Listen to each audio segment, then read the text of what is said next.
बेटियों की आंखों के सामने निर्मम तरीके से हत्या हुई है और ये हत्या पूरे इस क्षेत्र को झकझोर देने वाली है, क्योंकि घर में जब बेटी का जन्म होता है ना, तभी माँ को उसकी चिंता हो जाती है कि एक छोटी सी बेटी के लिए भी अगर बाहर पढ़ने भेजे तो चिंता कि घर वापस कब आएगी, ट्यूशन जाए तो टेंशन, स्कूल भेजे, कॉलेज भेजे तो भी बेटियों के लिए ये चिंता होती है कि वो समय पर बस लौट कर वापस आ जाए। यानी कि जब भी बेटी को बाहर भेजते हैं तो असुरक्षित महसूस करते हैं। जब तक बेटी अपने घर के दहलीज में, आंगन में वापस नहीं पहुंच जाती है, तब तक माँ का जो कलेजा है वो उस चौखट की ओर ही देखता रहता है कि बेटी वापस किंदा आई, बेटी वापस किंदा आई।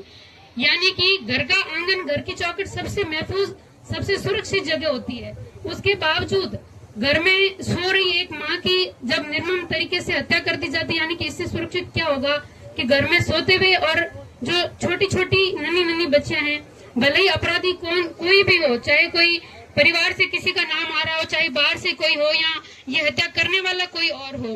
वो एक राक्षस से कम नहीं है। राक्षस किसको बोलते? जैसे पहले के टाइम में कोई राक्षस होते तो आज के टाइम में भी ऐसे बहुत सारे राक्षस हैं, जिसने सोती हुई एक स्त्री पर प्रहार किया, जिसने नन्ही नन्ही बच्चियों के ऊपर अपने हाथों से चाकू चलाया, जिसने छोटे से बच्चे के ऊपर भी चाकू से प्रहार करने का प्रयास किया। यानी कि जो हत्यारा है वो किसी का भी नहीं है, कोई किसी का सगा नहीं है। आज ये घटना इस क्षेत्र में हुई है, इतनी संख्या में माँ बहनें क्यों बैठी है कि जब घर में सो रही इस एक बहन को न्याय नहीं मिलेगा तो कल आने वाले टाइम में ये घटना किसी के साथ भी हो सकती है। आप देख रहे हैं कि इस आंदोलन में ज्यादा से ज्यादा संख्या में माताएं बहनें आ रही है। क्यों आ रही? क्योंकि हर एक माँ के हृदय में ये पीड़ा है, वो दर से सोचकर ही अपना मन कांप जाता है कि वो छोटी सी बच्ची ने, जब हम वीडियो में देखे कि वो खून से लथपथ, खून गिर रहा है, पूरे आंगन में खून बिक रहा है, वो दौड़ती भागती अपने परिजनों के पास गई कि मेरी माँ को बचा लो, और जब लौट कर आई तो अपनी माँ को मृत पाया। तो क्या गुजरी होगी उस बहन पर, क्या गुजरी होगी उस बेटी पर, जिसने छोटी छोटी बहनों ने, देखिए आकस्मिक मृत्यु तो किसी की भी हो जाती है, कुछ बीमारी से हो, किसी ऊपर इस तरीके से किसी की हत्या कर देना ये बहुत बड़ा पाप है और ऐसे पापियों को सजा मिलनी ही चाहिए। इस आंदोलन को राजनीतिक रूप देने का प्रयास कर रहे हैं। तो मैं देखा हमने कि कृष्णाराम जी हमारे साथ में खिचड़ी आंदोलन में मौजूद थे,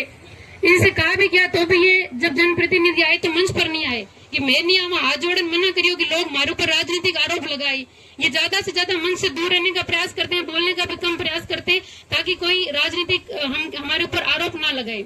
अब अगर कोई कहता है कि राजनीति कर रहे हैं, तो जब आपका समय था तो पीछे का आप इतिहास उठाकर देख लीजिए कि आपने कभी आंदोलन नहीं किए, क्या आप कहीं पर नहीं बैठे हैं किसी के खिलाफ बोलने के लिए? और यही घटना अगर आपके परिवार में हो जाती तब भी क्या आप चुप रहते? तब भी क्या आप सहन करते? यानी कि यहाँ पे बैठा प्रत्येक व्यक्ति इसलिए आवाज उठा रहे हैं कि आज जो घटना भंवरी देवी के साथ हुई है, आज जो घटना उन छोटी छोटी बेटियों के साथ हुई है, वो घटना कल को हमारे परिवार में ना हो, कल को हमारी बेटियों के साथ में हो। आज हम देख रहे हैं कहीं दुष्कर्म होते हैं, कहीं हत्या हो जाती है, कहीं किसी को मार दिया जाता है, कोई बोलता नहीं क्योंकि शर्म के मारे, डर के मारे, बोलेंगे तो लोग साथ नहीं देंगे। पर आज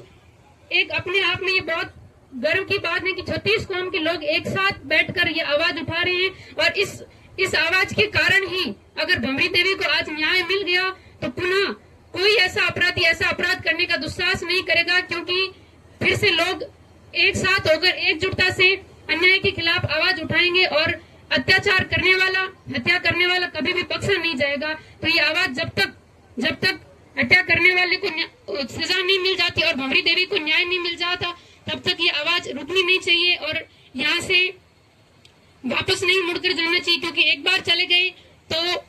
ये पूरी जो जनता है फिर से भरोसा नहीं कर पाएगी। तो बहुत बहुत धन्यवाद है यहाँ बैठे हुए सभी लोगों को जो लगातार 17 दिनों से संघर्ष कर रहे हैं, और मेरी मातृशक्ति को, क्योंकि इनके मन में एक माँ की जो ममता है अपनी बेटियों के लिए, आने वाली पीढ़ियों के लिए, स्त्रियों के लिए कि हमारी बेटियों के साथ, हमारी बहनों के साथ ऐसी घटना ना हो। तो मेरे साथ में आप सभी जोरदार कहेंगे, भंवरी के हत्यारों को